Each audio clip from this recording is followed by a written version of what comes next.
Shalom, homme de Dieu. Shalom, ma sœur. D'abord, nous tenons à vous remercier d'avoir disposé de votre temps qui est précieux d'être parmi nous aujourd'hui.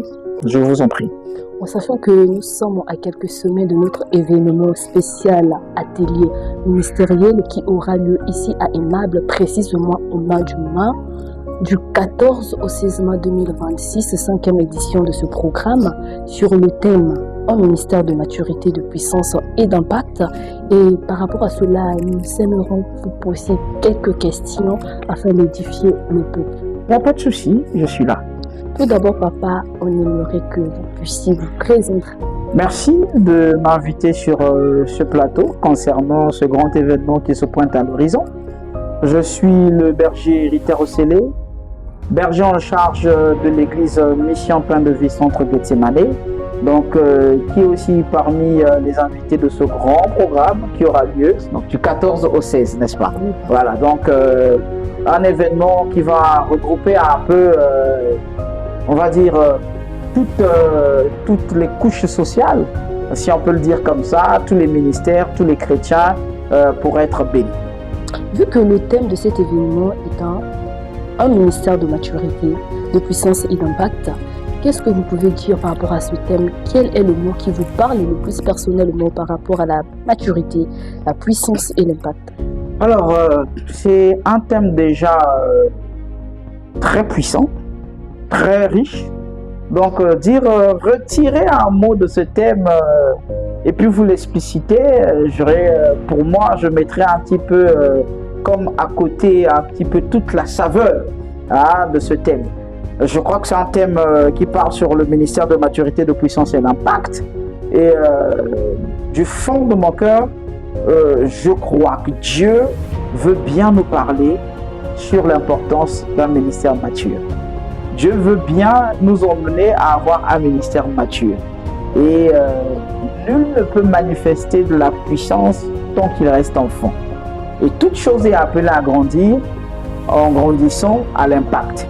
Et Dieu a su inspirer à ses serviteurs pour pouvoir parler aux hommes de Dieu, pour pouvoir parler à l'église corps du Christ, pour pouvoir parler à tous les chrétiens sur l'importance de la maturité, comment aller à la maturité, sur l'importance de la puissance, comment manifester la puissance, et par la suite sur l'importance de l'impact. Parce que c'est ce que nous voulons réellement. Et je crois que le Seigneur va nous parler énormément là-dessus. Sur l'affiche, on remarque deux logos. D'accord. Le logo de Aimable, Église évangélique non-abîmée éternelle, et le logo de la WMF. Et plusieurs personnes se demandent, est-ce que l'événement est un événement qui est conservé ou c'est un événement qui est ouvert pour tous? Naturellement, les gens sont très curieux, les gens sont suspicieux. Alors, j'aimerais dire que l'événement n'est pas un événement cloîtré. C'est vrai que vous avez pu voir deux logos sur les affiches. Ce ne sont pas des sponsors. Alors, c'est deux ministères qui se sont alliés pour pouvoir bénir le peuple de Dieu. Donc, quand je parle du peuple de Dieu, je parle du corps du Christ du Congo. Je parle de tous les chrétiens de ce pays et d'ailleurs. Je parle de tous les amoureux de Dieu, de tous ceux qui veulent faire le ministère, de tous ceux qui désirent apprendre de la chose de Dieu. Donc, c'est un événement ouvert. C'est pas réservé. C'est un événement, je dis bien, ouvert à tout le monde. Toi frère, toi sœur, toi ministre de Dieu, même toi qui n'est pas assis ou stable dans l'église, qui n'est pas dans un département, cet événement est aussi pour toi. Merci papa pour cette précision. Et on remarque également qu'il y a 4 intervenants et plusieurs se posent des questions de savoir quels sont ces hommes de Dieu.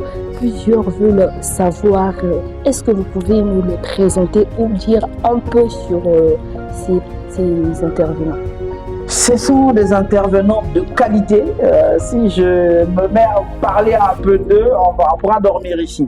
Ce sont des intervenants de qualité, c'est des hommes que nous connaissons tous. Nous avons l'évêque Jean-Désiré Bassenga, nous avons l'apôtre Ulrich, nous avons l'apôtre Alain Lizo-Célé, nous avons l'évangéliste Jadaï. Des hommes remplis de connaissances, des hommes remplis de sagesse.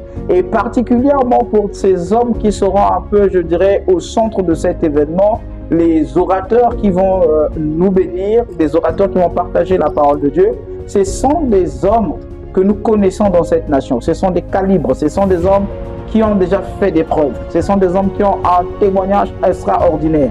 Ce sont des hommes qui ont des hommes, des fils et des filles de partout qui ont pu implanter des églises et sans doute que nous connaissons. Et je crois que chacun de nous recevra de ces onctions spéciales et nos ministères seront transformés. Je dirais, ces hommes de Dieu là, ce sont des hommes, pour nous les jeunes ministres, hein, ce sont des hommes qui nous ont beaucoup motivés. Ce sont des hommes qui nous ont beaucoup inspirés. Ce sont des hommes par leurs enseignements qui nous ont permis à apprendre et à implémenter dans nos ministères. Donc, aujourd'hui, les avoir du 14 au 16 est une bénédiction. Les écouter, c'est une bénédiction. On ne se lasse pas d'écouter des hommes pareils, hein, des vases pareils remplis de connaissances, de sagesse et d'expérience. Mais non, on ne peut pas. Et je crois que la population congolaise, le corps du Christ connaît ces hommes. Vraiment, je vous inviterai. Venez, je vous en prie. Venez, nous allons s'asseoir, nous allons écouter les mots, la sagesse. Nous allons voir la puissance de Dieu que ces hommes vont relâcher pour la bénédiction de tous.